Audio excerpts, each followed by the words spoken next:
Hey everyone, welcome back to your very own YouTube channel. So मेरे पास एक comment आया था, मतलब मेरी एक वीडियो पे एक कमेंट आया था जिसमें मुझे एक अमेजिंग से आइडिया के बारे में बताया था। I don't know her name, but analytical paragraph पे वीडियो बनानी थी। So here I am with the video and without wasting your time let's get started. So let's start our topic that is analytical paragraph. So इसमें क्या है, इसमें कुछ खास नहीं है, ना इसमें ग्रामर के मार्क्स डिडक्ट होते हैं ना कुछ और, बस हमें कुछ डाटा गिवन होगा, हमें बनाना है उससे एक पैराग्राफ। सो सबसे पहले कुछ ऐसी चीज़ें हैं जो हमें पहले याद रखनी है। So that is paragraph should be briefly explain, मतलब हमें ज़्यादा लंबा चौड़ा नहीं देना है। जो वर्ड लिमिट है वो है 120 वर्ड्स की, और 120 वर्ड्स की लिमिट है, इसका मतलब ये नहीं कि एग्जैक्टली 120 चाहिए। ऑफ कोर्स हम ये 100 भी कर सकते हैं, लेकिन एक्सीड नहीं करना है।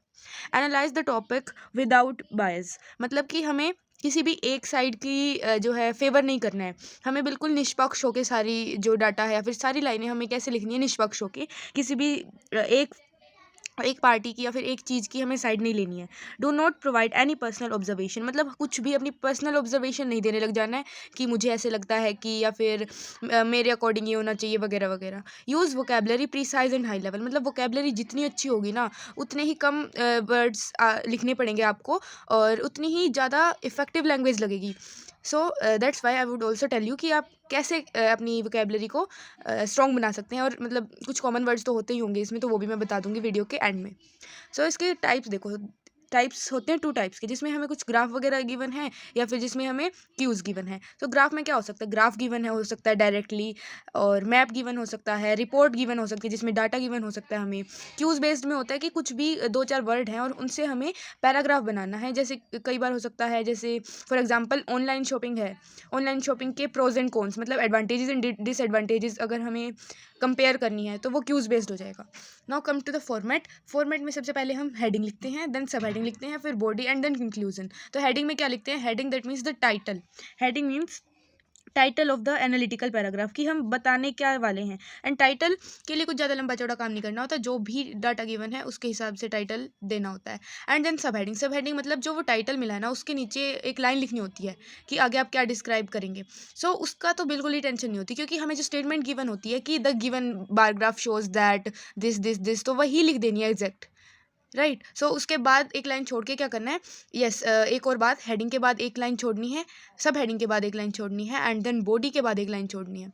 बॉडी में क्या लिखेंगे, जो भी आपका एनालिटिकल पैराग्राफ होगा उसमें जो भी आप कंपेयर कर रहे हैं, कुछ भी आपका जो भी डाटा गिवन है उसके हिसाब से आप बॉडी बनाएंगे। अपना कुछ भी आप इसमें आपको नहीं डालना है, पर्सनल ऑब्जर्वेशन कि मुझे ऐसा लगता है कि ये इंक्रीज़ हो रहा है, ये डिक्रीज़ हो रहा है, कुछ भी नहीं लिखना है। सो एज इट इज़, बस आपको उसे वर्ड्स में लिख देना है, राइट। सो कंक्लूजन, नेक्स्ट आता है कंक्लूजन। कंक्लूजन 2-3 लाइनों में ख़त्म कर देना होता है। जैसे कि अगर किसी भी चीज़ का हमें डाटा गिवन है तो हम उसका एक कंक्लूजन बताते हैं कि जो ये हमने एनालिटिकल पैराग्राफ लिखा इसके बेस पे हम क्या कंक्लूड कर रहे हैं। जैसे अगर हम किसी चीज़ को कंपेयर कर रहे हैं तो हम ये कह सकते हैं कि इस देश के लोग मैक्सिममली ये खाते हैं, और जो ये फूड आइटम है ये बहुत कम खाया जाता है। सो इस टाइप से कंक्लूजन में हमें सिर्फ यही देना होता है।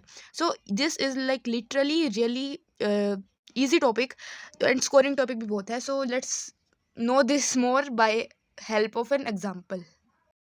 सो here we took an example of bar graph, जिसमें देखो इसमें हमें क्या गिवन है, that chart below displays about the number of digital devices, मतलब ईयर्स गिवन है और ना उनका कंपैरिजन गिवन है स्मार्टफोन और कंप्यूटर्स में। So let's start writing this. So title के लिए देखो बार ग्राफ में क्लियरली शोन है कि ग्रोथ दिखा रखी है, तो सिंपल से टाइटल दे देंगे ग्रोथ ऑफ डिजिटल डिवाइसेस।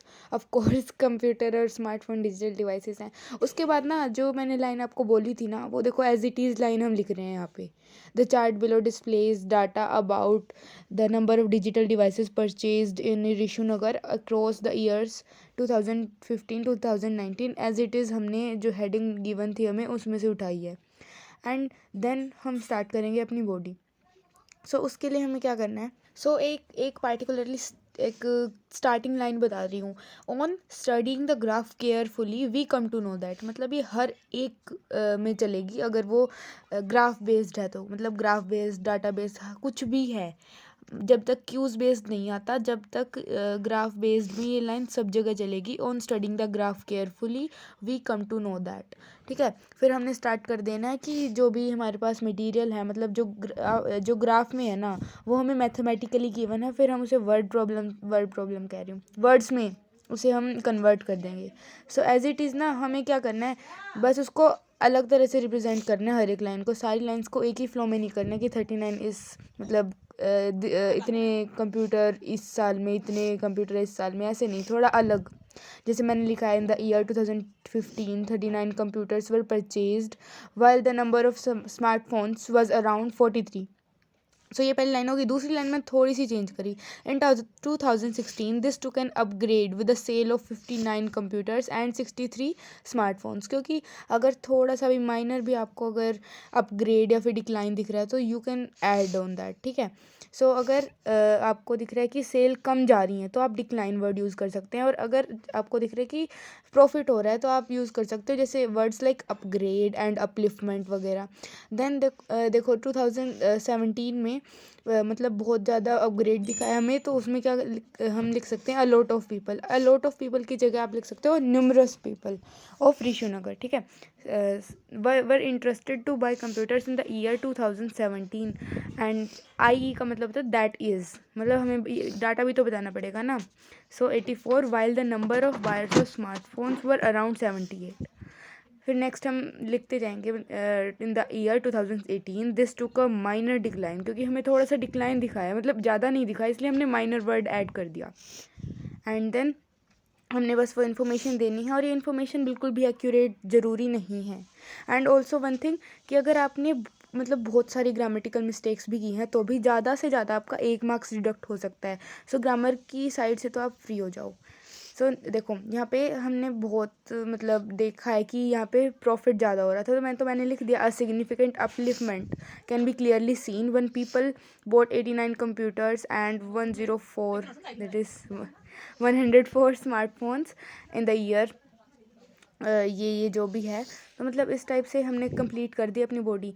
फिर हम लिखेंगे कंक्लूजन। कंक्लूजन में भी एक स्पेसिफिक लाइन है, on analyzing the graph attentively we can conclude that. ये जो लाइन है ये मतलब हर एक उसमें चलेगी, जब भी आप कंक्लूजन स्टार्ट करेंगे तो इसको लिख सकते हैं।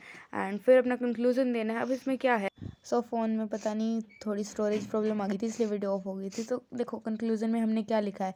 अब डिजिटल डिवाइस में तो हमारे मन में सिर्फ एक ही चीज़ आती है डिजिटल सुनते ही, कि डेवलपमेंट हो रही है। तो हमने वही लिख देना है कि ऋषिनगर में जो लोग हैं वो डिजिटल डिवाइसेस खरीद रहे हैं, जैसे कि स्मार्टफोन्स एंड कंप्यूटर्स, जो कि टेक्निकल और डिजिटल डेवलपमेंट में हेल्प करते हैं। और हमने टाइम स्पेन भी बता दिया। एंड दैट्स इट, हो गया अपना एनालिटिकल पैराग्राफ पूरा। ये जो मैंने लाइंस हाईलाइट किए ना, ये तो मतलब आपके फिक्स हैं। अब सब हेडिंग की कोई दिक्कत नहीं है, एज इट इज़ स्टेटमेंट लिखनी है। और जो ये स्टार्टिंग एंड एंडिंग लाइन है ये मैंने आपको बताई दी। And here are the vocabularies, जो मैंने आपको बोला था कि अलॉट ऑफ की जगह न्यूमेरस वगैरह यूज़ कर सकते हो। इंक्रीज दिखाना है किसी चीज़ में तो अपलिफ्टमेंट वगैरह। अटेंटिवली की जगह थोरोली, एडेंटली।